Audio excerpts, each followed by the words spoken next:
Oh yes, naninda ko og ice, naninda sad ko og soft drinks. Ngano ako man ikauwaw, naaman gyud ang tanas ako aga. Dili ka makuwaw kung center agent ka for 10 years. Unya mamaligya ka og ice ug soft drinks sa inyong apartment. Ha? Ngano maulaw man ko day? Day, to tell you a story ha. Elementary, naninda na ko anak og sugod. Bisan kung sila ko itinda na sa una day coconut candy. Maski unsa pa na ipabaligya sa akong mama sa eskwelahan, maninda ko.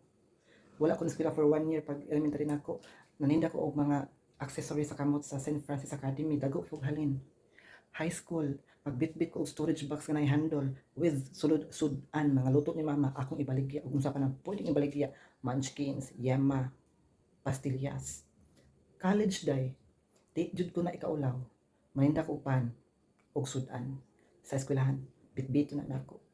Nagkahapon, nag-school uniform pa ako sa college with my black shoes, with my practicum suit. Maadto ko sa Chunishi. Pag liner ko, sideline ako sa una day, liner sa volleyball. Ako ang amo anak si Jello. With my practicum suit, with my black shoes, magukod-gukod ko og bola. Di ko maulaw anak. Manong maulaw man ko nga nanganibuhi man ko.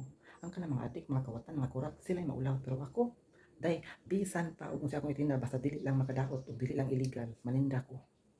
Kaya daghan pa ko panang, daghan pa ko kwarta. Gipuno kanina ko og mga ilim nun. Wala jud pud akong puhunan.